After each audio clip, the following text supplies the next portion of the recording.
रऊफ हसन, फवाद हसन फवाद का भाई है, लेकिन फवाद जो है वो कर रहा है इन्वेस्टमेंट के लिए एफर्ट्स कर रहा है और निजकारी की कोशिश कर रहा है, और रऊफ हसन जो है वो प्रेसिडेंट को कह रहा है कि भाई आप इमरान खान साहब की बात माने, जो वो जेल में बैठे हैं, आप उनसे बात करने दें, आप डायरेक्ट कोई डील शील ना करें किसी के साथ, या अपने ऑफिस को यूज ना होने दें एस्टेब्लिशमेंट के हाथ में। यही उनकी डिमांड। तो अब देखना ये है, असल सवाल ये है कि एस्टेब्लिशमेंट ने हमेशा सियासी जमातों को तोड़ा है, नई सियासी जमातें बनाई हैं, ये उनका खेल है, वो हर 5-4 साल बाद करते हैं। जैसे आपको याद होगा, मियां नवाज शरीफ की पार्टी को तोड़ने के लिए उन्होंने भरपूर कोशिश की थी, पार्टी नहीं थी, लेकिन क्या हुआ था, वोट बैंक निकल गया उनके हाथ से इस सारी कश्मकश के दौरान, जो इमरान खान के साथ उनके वाकयात हुए एस्टेब्लिशमेंट के, और उसमें से उसका वोट बैंक निकल गया। इमरान खान का वोट बैंक इसी तरह के किसी झटके से तो हो सकता है आने वाले 3-4-5 सालों में कि वो वोट बैंक न्यूट्रलाइज हो जाए, थोड़े लोग पीछे हट जाए। ये नहीं हो सकता कि एस्टेब्लिशमेंट जो हमले कर रही है पीटीआई पर, उनके जरिए उनको आप वो कर सकें, लेट डाउन कर सकें, उनके वोटर को पीछे कर सकें। ये मुझे ग्राउंड पे नजर नहीं आती उनकी एफर्ट की कामयाबी। जी रजा, इसमें मैं हाँ जी चाहता हूँ, बोलिए। आप देखें ना, एक तो है सजाद अनवर को खराज तहसीन पेश करता हूँ, मैं भी खाकी कोट पहन कर आया हूँ और वो भी जी, आप दोनों माशाल्लाह खाकी रंग में रंगे हुए हैं। लेकिन आप देखिए ना, लेकिन हमारे तो कैमरे ने बिल्कुल जोर है कि ये खाकी रंग सफेद लग रहा है। सजाद ने बिल्कुल दुरुस्त कहा कि माजी में बहुत कोशिशें हुई हैं तोड़ने की सियासी जमातों को, लेकिन उनका नतीजा क्या रहा। आप देखें ना, पीपुल्स पार्टी से प्रोग्रेसिव पीपुल्स पार्टी निकाली गई थी मौलाना कौसर न्याजी वाली, मुसावात निकाली गई थी, मुसावात पार्टी हनीफ रामे साहब की, बाद पेट्रियाट निकाली गई, इस दरमियान में शहीद भुट्टो ग्रुप भी निकाला गया। और शहीद भुट्टो ग्रुप जो है जब निकाला गया तो उसकी क़यादत जो है वो मुर्तजा बनाई, तो वो मुर्तजा ने थी अपनी अलग पीपुल्स पार्टी, लेकिन मुर्तजा भुट्टो ने, लेकिन उनकी बेवा उसकी कायद बनी उनकी शहादत के बाद। क्या बना वो सारी नेशनल पीपुल्स पार्टी। नहीं, मैं उस तरफ आ रहा था। गुलाम मुस्तफा जतोई साहब ने नेशनल पीपुल्स पार्टी बनाई और उस नेशनल पीपुल्स पार्टी में से मुस्तफा खर ने अपनी एक अलग पार्टी निकाली। वो सब पार्टियां कहाँ हैं? मदर पार्टी मौजूद है। इसी तरह नून लीग में से जो निकाले गए थे लोग, वो सारे अब कहाँ हैं? उनकी अक्सरियत तो वापस आ गई। लेकिन मैं इस बार से एग्री नहीं करता कि नवाज शरीफ का वोट उस वजह से टूटा। उस वक्त भी नवाज शरीफ का वोट नहीं टूटा था, नवाज शरीफ ने वोट रीगेन कर लिया था क्योंकि वो बैरून मुल्क चले गए थे। जब वो उस वक्त शायद उनको धचका पहुंचा, लेकिन जब वो वापस आए 2008 का इलेक्शन लड़ा, वो आ गए वापस। अब उनका वोट कुछ और वजूहात की वजह से टूटा है, मतलब उसमें परफॉर्मेंस है, शहबाज शरीफ की भी परफॉर्मेंस है, ये जो पीडीएम हुकूमत है, फिर नवाज शरीफ साहब की अपनी डील्स हैं। जब भी मेरा तो हमेशा से ये मानना है, मुशाहिदा भी है कि जब भी आप डील्स करके आने की कोशिश करते हैं, इक़्तिदार में आने की, तो उसका आपको नुकसान होता है। ये बात मैंने बेनज़ीर भुट्टो साहिबा से भी एक मर्तबा कही थी, क्योंकि आई तो बहरहाल वो भी एक डील के नतीजे में ही थी ना, लेकिन वो उनकी पीपुल्स पार्टी इसलिए बच गई कि वो भुट्टो की बेटी थी और भुट्टो की लेगेसी के पीछे लंबी कुर्बानियां थी। सजाद अनवर वो सारी कहानियां जानते हैं। अब जो है, ये जो पीटीआई के लोग हैं, इनके पास में मतलब ये बदकिस्मती है। मुझे गुज़िश्ता रोज अफसोस हुआ जो इन्होंने फरूक हबीब ने प्रेस कॉन्फ्रेंस की और जो अल्फाज इस्तेमाल किए। पार्टी छोड़ना आपका हक है, लेकिन आप जब ये कह रहे थे कि जी इमरान खान ने बहुत बड़े बड़े लोगों को पीछे करके और फिर फजूल लोगों को आगे कर दिया, मतलब अल्फाज कुछ और थे, मतलब यही था। तो भाई आपको भी तो वो बहुत अच्छे अच्छे लोगों को पीछे करके आपको भी उसने पार्टी का सेक्रेटरी इत्तलात बनाया था। और फिर क्या इमरान खान ने अकेले ने ये सारा कुछ किया था?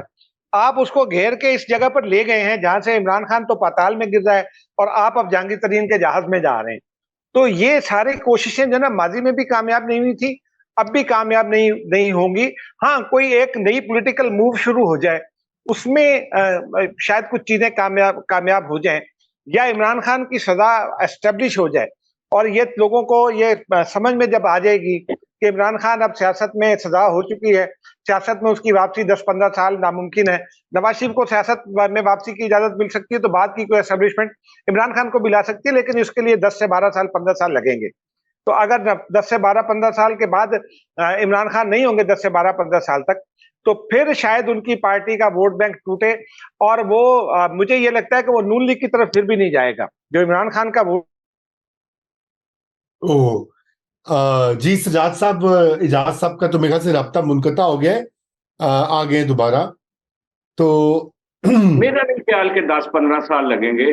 دیکھیں اب یہ جو سیاست ہے نا، یہ بھی پہلے ٹیسٹ پالیٹکس ہوتی تھی، پھر ون ڈے ہوئی، اب 2020 ہے. میں سمجھتا ہوں اب جتنی جلدی مسلم لیگ نون کی وکٹیں گری ہیں پچھلے 1.5-2 سال میں، میرا خیال ہے کہ کوئی نہ کوئی، دیکھیں ہوتا کیا ہے کہ جب بھی اسٹیبلشمنٹ کی کسی ایک پارٹی کے ساتھ لڑائی شروع ہوتی ہے تو لوگ اس کی طرف متوجہ ہو جاتے ہیں، اور جو پرانی پولیٹیکل پارٹیوں، جو پچھلی پولیٹیکل پارٹیوں تھیں، بعض اوقات وہ ان کے نیریٹو ارریلیونٹ ہو جاتے ہیں.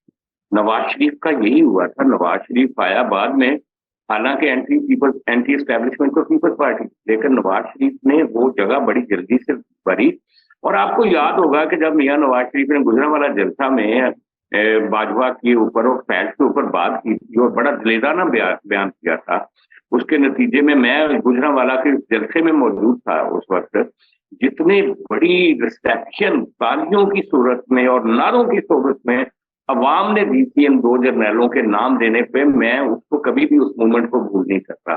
لیکن کیا ہوا یہ کہ میاں صاحب اور پیپلز پارٹی دونوں نے مل کے جب عمران خان کو ووٹ آؤٹ کیا اسمبلی میں، تو ان کی وہ جو، اور پھر باجوہ صاحب کے ساتھ مل کے مینج کر کے وہ آ گئے اقتدار میں. تو اقتدار میں آنے کے بعد ان کی پرفارمنس کیا تھی کیا نہیں تھی، اس کے برعکس جو عمران خان نے بیانیہ پہلے دن سے بنا لیا تھا نا، وہ سائفر، کوئی امریکہ مداخلت، کوئی جانور، کوئی یہ وہ، تو اس نے جو لوگوں کی جو ڈپریس اور آپریس اور وہ گلی کوچوں میں مارے پھرنے والے لوگوں کی جو دبی ہوئی خواہشات تھی نا، ان کو ہوا دی. ان کی وہ جو حسرتیں تھیں، ناکام حسرتیں، ان کو ایک طرح سے وہ جلا دی کہ جناب آپ یہ دیکھیں اسٹیبلشمنٹ کون ہوتی ہے، امریکہ کون ہوتا ہے، عام آدمی فیصلہ کرے گا، پاکستان فیصلہ کرے گا، یہ وہ. اس کے نتیجے میں اس نے لپیٹ دیا سب کچھ، اس میں سیاسی جماعتوں کو بھی لپیٹ دیا اس نے، اور اسٹیبلشمنٹ کے ساتھ جنہوں نے اس کے اوپر مہربانیاں کی تھی، جنہوں نے اس کو وزیر اعظم بنایا تھا، جن ایجنسیوں نے، اس نے ان ایجنسیوں کے جو بندے تھے ان کے نام رکھنے شروع کر دیے، ڈرٹی ہیری، یہ وہ فلاں. لوگوں نے کہا یہ آئرن مین ہے، یہی لڑے گا، امریکہ کے ساتھ بھی یہی لڑے گا، اسٹیبلشمنٹ کے ساتھ بھی یہی لڑے گا. تو اس وقت جب ہم یا تو ہو نا اسٹیبلشمنٹ کے پاس 4-5 سال ہوں، نیا الیکشن دور ہو اور وہ کچھ نہ کچھ حربہ کر لے. اب الیکشن سر پہ ہے سر. اور آج جو پیپلز پارٹی نے سندھ میں پریس کانفرنس کی ہے، انہوں نے کہا ہے کہ مسلم لیگ نون، وہ تو جو اسٹیبلشمنٹ کے خلاف بات کرنی ہوتی ہے وہ مسلم لیگ نون کا نام لے دیتے ہیں. وہ کہتے ہیں مسلم لیگ نون والے جو الیکشن کو مزید آگے لے جانا چاہتے ہیں اور وہ ہم نہیں ہونے دیں گے. تو فیکچولی صورتحال یہ ہے، اس وقت کیپچر کر لیا ہے جو آپ کا پنجاب ہے خاص طور پر، کے پی، وہ عمران خان کے ہاتھ سے آپ کیسے نکال سکتے ہیں؟ میں نہیں سمجھتا 10 سال لگیں گے. ہاں کوئی نیا ٹرن آئے گا پالیٹکس میں اس کے نتیجے میں. اور دوسری بات یہ ہے کہ یہ جیسے کوئی پولیٹیکل پارٹی ہوتی ہے نا، پیپلز پارٹی ابھی پنجاب میں واش آؤٹ ہو گئی، لیکن آپ کو راول پنڈی سے لے کر خالص آباد تک کچھ تڑپتی ہوئی روحیں نظر آئیں گی پیپلز پارٹی کی ابھی بھی، جو وہ کہتی ہیں کہ پیپلز پارٹی کو پنجاب میں ہونا چاہیے، ہر ضلع میں ہر جگہ پہ کچھ لوگ موجود رہتے ہیں. اسی طرح یہ جو پی ٹی آئی کا کلٹ ہے وہ نیوٹرلائز نہیں ہو رہا. اس الیکشن میں یہ الیکشن کو بے شک جنوری کی بجائے مارچ فروری میں بھی لے جائیں، ان کے پاس کینڈیڈیٹ نہ بھی ہوئے، اگر انہوں نے کوئی کینڈیڈیٹ کھڑے کیے تو بہت بڑے اپسیٹ ہوں گے. میں آپ کو پیش کرتا ہوں.